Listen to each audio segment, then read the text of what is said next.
Donc le 7 janvier, les attentats de Charlie Hebdo, vous étiez où? Comment ça s'est passé? Comment vous avez pris comment vous avez réagi? J'étais en atelier d'écriture. Et puis j'ai pris ma voiture pour aller... je devais sortir de l'atelier parce que j'avais un rendez-vous à la pause. J'étais dans les Deux-Sèvres à Secondigny. Et puis mon téléphone a bipé et j'ai vu sur le mur de quelqu'un une amie, Charlie Hebdo, je suis choqué, je suis en deuil. Point. Là ça m'a vraiment intrigué et puis après c'est arrivé très vite sur les murs des pages d'accueil, Yahoo, etc. Et puis voilà. Ça s'est fait comme ça et il devait être, je sais pas, 11h du matin. Un truc comme ça. Et quelle a été votre réaction? La toute première réaction, j'ai vraiment eu mal au cœur. Ouais, j'ai eu mal au cœur. Parce que je sais pas, je sentais que c'était vraiment quelque chose de grave qui se passait.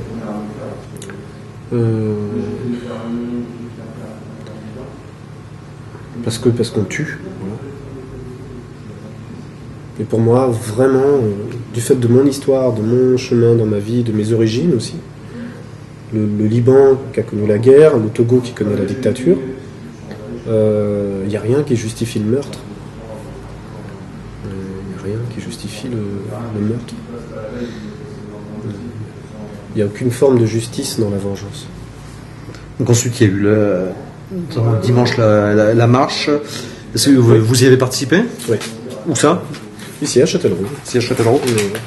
Quelle impression ça vous a fait?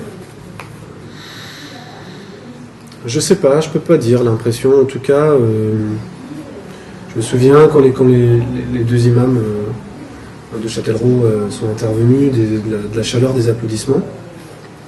Voilà, j'ai beaucoup d'amis musulmans, moi je suis chrétien. Et c'est vrai que j'avais je sais pas comment expliquer. Pour moi c'était une marche de deuil en fait.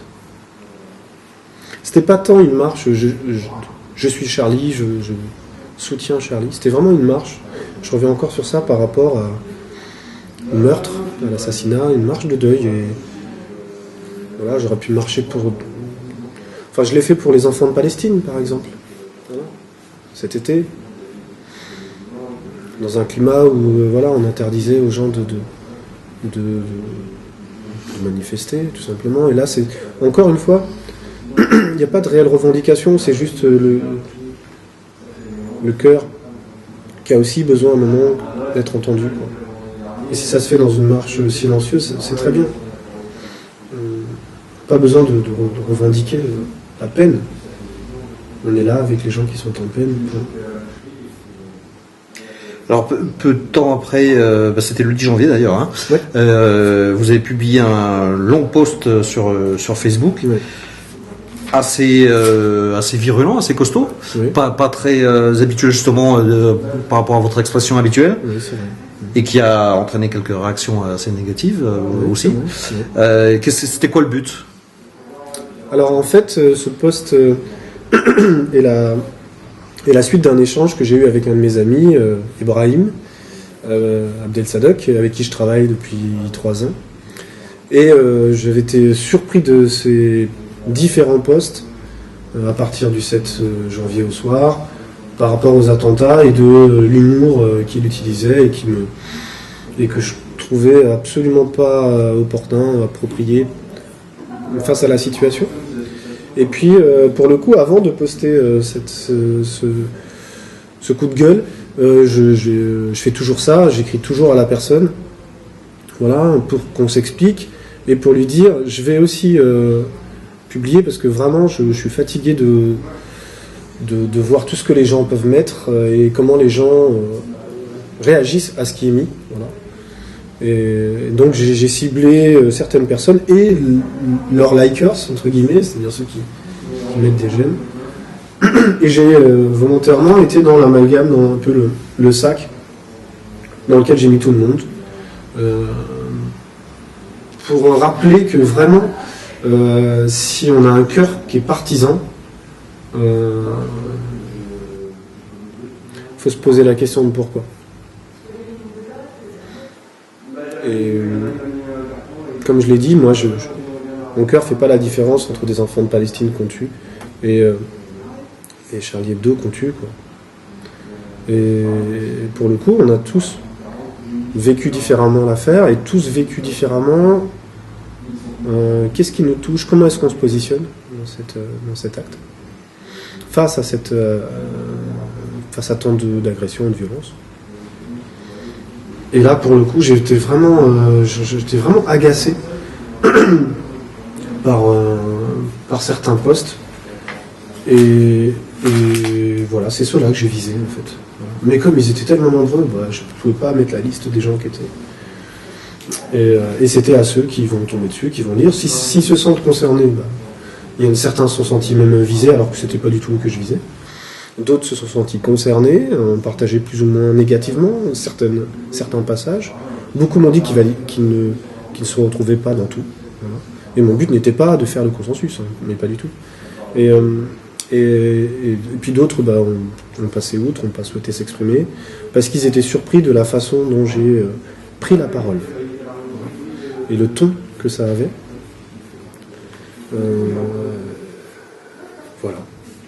C'était aussi une réaction un peu à la vidéo qu'avait postée Ibrahim Abdel-Sadok, qui a été vue à plus de 600 000 fois aujourd'hui. Alors, c'était pas tant une réaction par rapport à la vidéo, parce que dans nos échanges avec Ibrahim avant ça, je lui ai dit qu'il y avait des éléments où j'étais complètement d'accord avec lui sur la vidéo, enfin sur ce qu'il disait. Son argumentation, elle tient complètement... elle tient debout, hein, c'est pas le... Mais comme je l'ai dit, j'ai réagi par rapport au post qu'il y avait avant qu'il poste la vidéo. Et il m'avait dit, ouais, je vais poster une vidéo et tu vas mieux comprendre.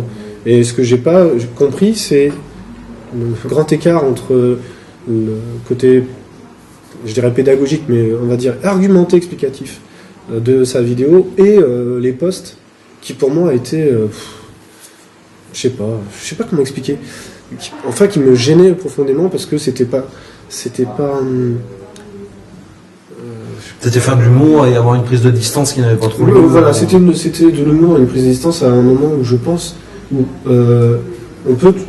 Le problème n'est pas de prendre de la distance, c'est pas ça. Mais c'est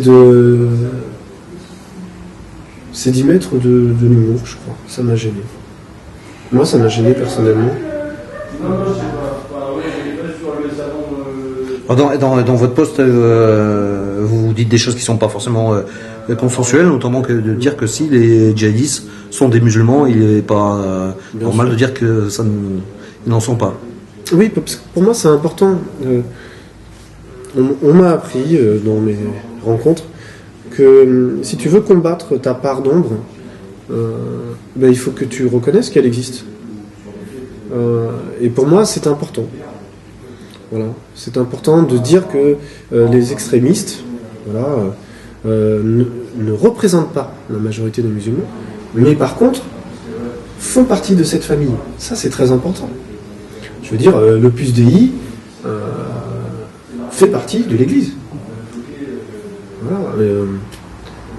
C'est comme si on disait, je sais pas, les Khmers rouges ne faisaient pas partie des communistes.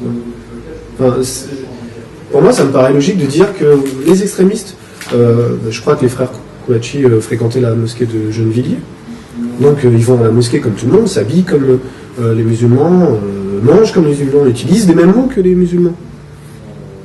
Donc on ne peut pas dire qu'ils ne sont pas. Voilà. Par contre, qu'ils tuent au nom de l'ensemble des musulmans, c'est là où pour moi le vrai combat commence. Mais si on reste dans le déni, je pense que il y a une part d'honnêteté qui fait qu'on n'avance pas. C'est comme dire que voilà, c'était pas des Français qui ont fait l'économie. Voilà, c'est une question d'honnêteté intellectuelle. Et je pense que il y a un ensemble qui existe à partir du moment où tout le monde reconnaît sa part, et que c'est pas seulement non, mais c'est les autres, c'est eux. C'est tout le monde reconnaît sa part de peut-être de dysfonctionnement, d'erreur. ou d'amnésie. Voilà. Je crois que on est en 2015. Je pense que c'est une année qui, pour moi, la France elle a besoin de changer, elle a besoin d'évoluer.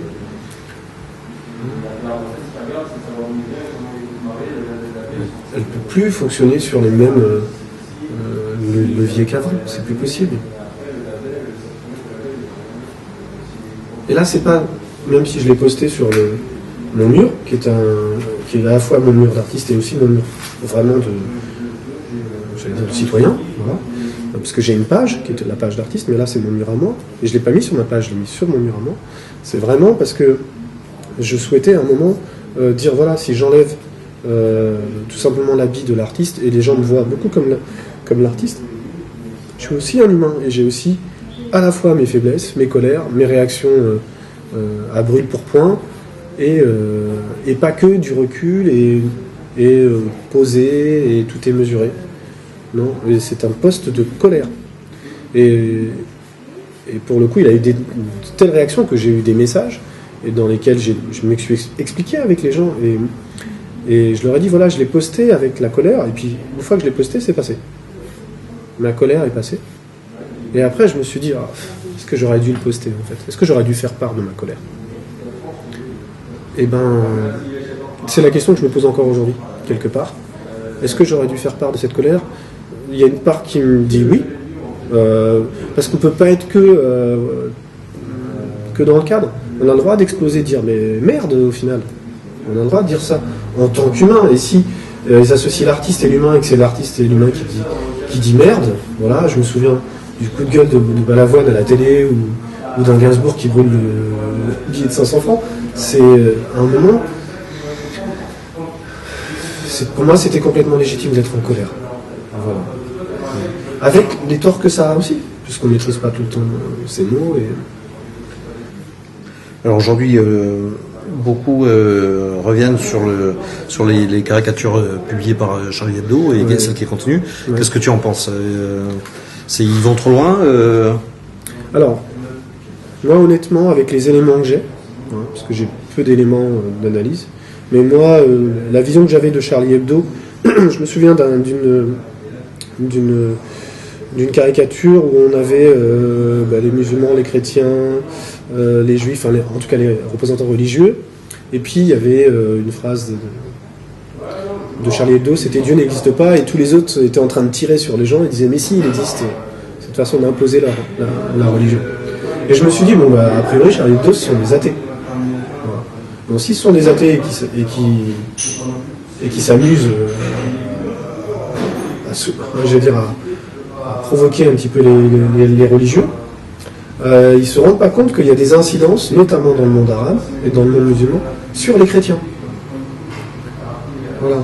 C'est-à-dire que dans le monde arabe, on a l'impression que Charlie Hebdo est associé aux chrétiens parce que c'est associé à l'Occident. Voilà. Et moi, en tant que chrétien, Charlie Hebdo ne parle pas en mon nom. Donc, que la nouvelle publication de Charlie Hebdo soit encore dans la provoque et encore dans la récupération de l'image du prophète, ça me dérange profondément.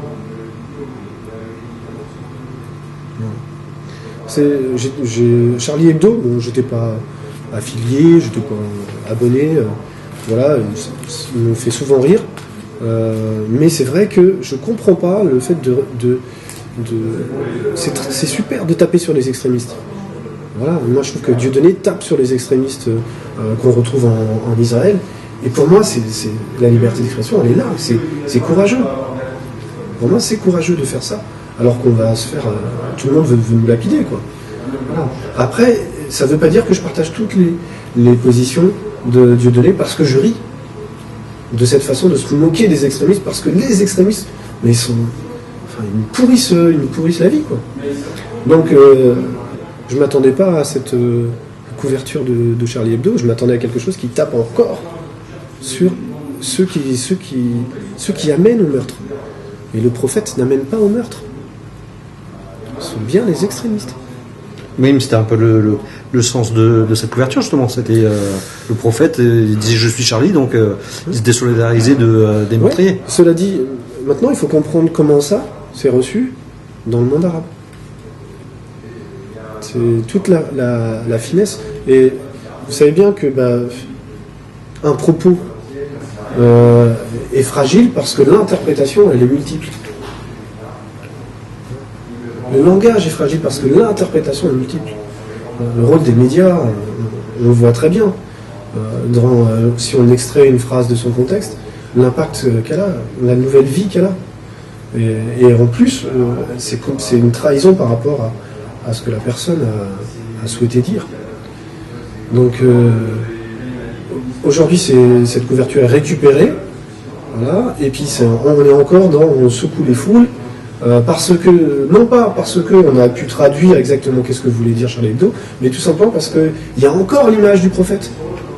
Donc, voilà, il y a encore l'image du prophète qui est utilisée. Et donc, moi, ça me pose la question de... non. Il y a un de mes amis qui m'a dit mais tu vois, moi je suis pas Charlie parce que tout simplement, il y a des choses avec lesquelles tu peux pas jouer. Jouer avec le prophète des musulmans, avec la religion musulmane, pour moi, c'est quand tu perds le respect de ça, le respect de la croyance de l'autre, que pour moi, tu mets en péril ta liberté d'expression. Et c'était un avis qui était complètement recevable. Et c'est pas du tout un musulman, c'est un athée. Il m'a dit, écoute, moi je comprends que les musulmans disent stop, quoi. Stop. Si les chrétiens disent pas stop quand on récupère l'image de Jésus, c'est eux que ça regarde. Mais les musulmans disent stop, c'est-à-dire qu'à un moment, où est-ce qu'on situe le respect ? Mais c'est aussi ça la liberté d'expression ? Alors, est-ce que la liberté d'expression, c'est aller hors du respect ? Est-ce que la liberté d'expression, c'est du rafour à gaz, chambre à gaz? Est-ce que c'est ça la liberté d'expression? Est-ce que la liberté d'expression, c'est les bougnoules d'or où je me souviens Zemmour qui disait de la culture hip-hop, voilà, le rap c'est une sous-culture faite d'analphabètes, quoi. Est-ce que c'est ça la liberté d'expression? Est-ce qu'à un moment, moi je suis pour le combat de tu veux des mots, on va répondre par des mots. Tu veux des caricatures, on va répondre par des caricatures. Et pas par le meurtre. Voilà. Mais la liberté d'expression, est-ce qu'à un moment, elle doit aussi s'en fiche du respect? Et c'est une question que toute cette affaire, je pense, soulève aussi. Qu'elle soulève. Donc, et c'est complexe, c'est une question qui est complexe. Vous n'êtes pas Charlie? Si, je suis Charlie, dans le sens où je suis touché par la mort de personnes pour leurs idées et leurs propos. Je vais être très clair, je déteste le Front National, je déteste les propos de Jean-Marie, de Maréchal et de Marine, mais je ne souhaite pas leur mort. Je les combattrai toute ma vie avec mes propos, avec mon sens de l'unité. Je ne suis pas pour une France blanche et les Français d'abord. Je ne suis pas pour ces préférences-là. Pas du tout. Voilà. Mais je ne souhaite pas leur mort. Je ne souhaite pas, quelles que soient toutes les insultes qu'on a pu recevoir, nous, enfants de l'immigration, voilà, je ne souhaiterais jamais la mort d'eux ou de Zemmour ou d'un Sarkozy qui dit on va vous nettoyer au Karcher. Voilà, c'est-à-dire que pour moi toute cette affaire elle parle au cœur des gens et c'est le cœur des gens qui réagit. Donc aujourd'hui, regardez comment l'affaire elle a glissé sur la question de la laïcité, parce qu'à l'école il s'est passé des choses. Voilà, des gens, il y avait des pour et des je ne suis pas Charlie. Voilà, et avec tous les mots utilisés, les phrases, l'affect qu'il y a derrière ça. Ouais, il y a des gens, ils se sentent plus musulmans que français. C'est un cas. Voilà. Il y a des gens, ils veulent que les musulmans respectent les lois de la France. Donc, avec, on va dire, ces deux camps qui s'opposent et qui voudraient, voilà, où est-ce qu'on se situe tous? Voilà. J'allais dire, est-ce que mon cœur me dire que mes origines sont plus importantes que le pays d'accueil dans lequel je suis? Est-ce que mon cœur me fait dire que non, je dois obéir à la laïcité parce que c'est la règle de la République et ce sont les lois de la République? Est-ce que est-ce que être français, c'est être chrétien aujourd'hui? Je vois, ce qui m'a fait vraiment réagir, c'est ce phénomène que je trouve, pour moi, très inquiétant en France, c'est que les gens revêtissent des tenues, alors quand je dis tenues entre guillemets idéologiques, religieuses, par opposition. C'est un peu comme pour... je veux pas être comme tout le monde, alors je suis gothique, ou je suis hip-hop, ou je suis grunge, ou je suis bobo cato avec mon petit serre-tête et tout ça. C'est-à-dire qu'on est tellement dans l'apparence, voilà, qu'on l'est par opposition à. Alors est-ce que quelqu'un va... Et c'est une question, est-ce que quelqu'un va porter ce type de vêtements par opposition pour ne pas être associé à, voilà. Et auquel cas, si c'est comme ça, qu'est-ce qu'on fait? On creuse des écarts et on se communautarise. Et tout le monde y contribue, les médias, les artistes. Voilà. Est-ce que c'est ça? Ou est-ce qu'on l'est vraiment par conviction? Et auquel cas, j'ai un ami qui était en Inde, il m'a dit, écoute, j'ai passé un mois à Calcutta avec des musulmans, j'aurais jamais dit qu'ils étaient musulmans dans l'apparence. Mais ils l'étaient plus que moi. Plus que moi. Dans la façon de vivre leur religion. Et il m'a dit, tu vois, en France, on est beaucoup dans l'apparat. Voilà. Mais par contre, j'allais dire, dans l'arrière-boutique, on ne veut pas mieux les uns que les autres, quoi. Et mon poste, c'était pour se rappeler qu'on ne veut pas mieux les uns que les autres. Et j'ai terminé mon poste en disant, regardez dans vos cœurs. Voilà. Parce que dans votre cœur se crée cette hiérarchie. Est-ce que je me sens plus français que? Est-ce que je me sens plus musulman que? Est-ce que, même si j'ai la foi, est-ce que j'impose ma foi aux autres? Est-ce que je dois imposer ma foi chrétienne aux musulmans qui vivent en France? Est-ce que je dois imposer, entre guillemets, ma foi laïque aux musulmans qui sont en France? Voilà. Et si de ce débat, on enlève le respect, pour moi, c'est là qu'on a perdu. Et en ça, je ne suis pas Charlie. Parce que si vous enlevez le respect, voilà, on ne peut pas dialoguer. On ne peut pas dialoguer. Vous êtes optimiste sur justement l'avenir de la France sur ce plan-là? Non, je ne suis pas du tout optimiste. Non. Honnêtement, je ne suis pas optimiste. Parce qu'il y a beaucoup de pantins qu'on articule pour nous séparer, nous isoler. Je crois que le jour où on a autour de nous, et là je reviens vraiment à l'individu, que des amis qui nous ressemblent, la même religion, issus du même quartier, qui pensent les mêmes choses, qui sont toujours d'accord avec moi, qui mangent comme moi, le jour où on est tous dans ça, pour moi là il faut s'inquiéter. Parce que la France est un des rares pays qui réussit encore à cette mixité-là, qu'on a dans très très très très peu de pays.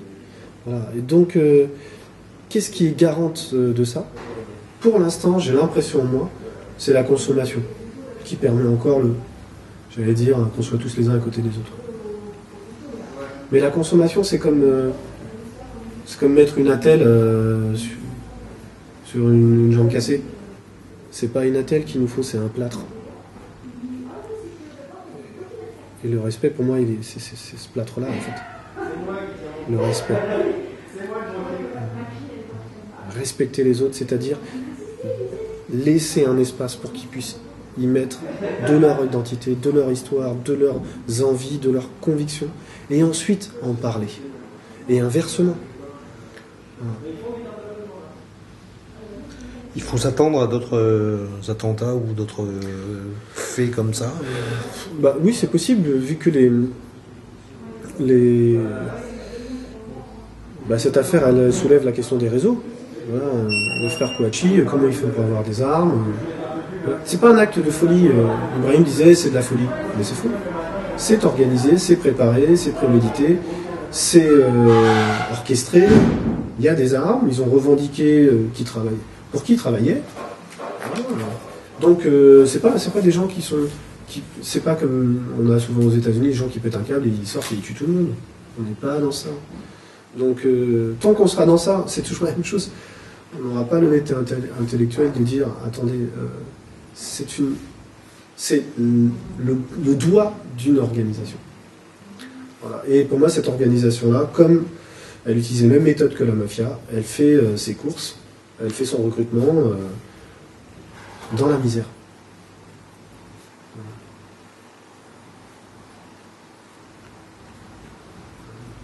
Dans la misère, pas que dans la frustration, comme il disait. Parce que c'est pas la frustration qui conduit au meurtre.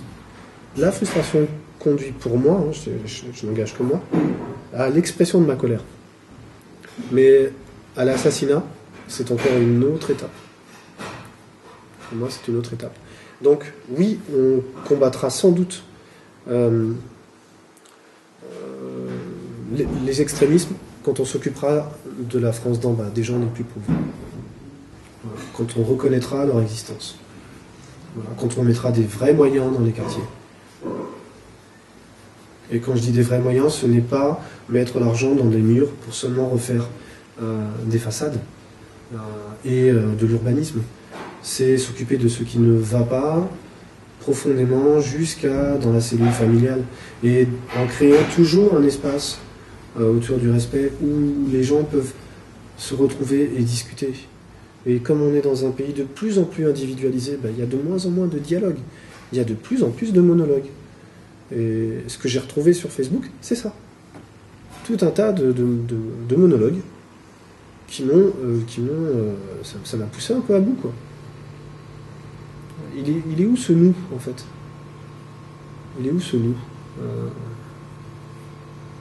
Voilà. Et ce nous commence par le fait de reconnaître l'existence de l'autre.